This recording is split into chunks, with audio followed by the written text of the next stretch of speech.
Takže dobrý večer.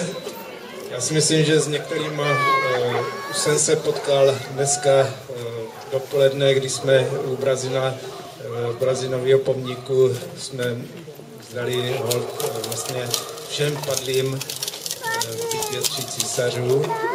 A teď vlastně před náma je rožnutí vánočního stromku, kdy zítřek je první adventní neděle.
Musím ještě říct, že děti dostali nebo dostanou od obce taky nějakou, za své vystoupení nějakou sladkost.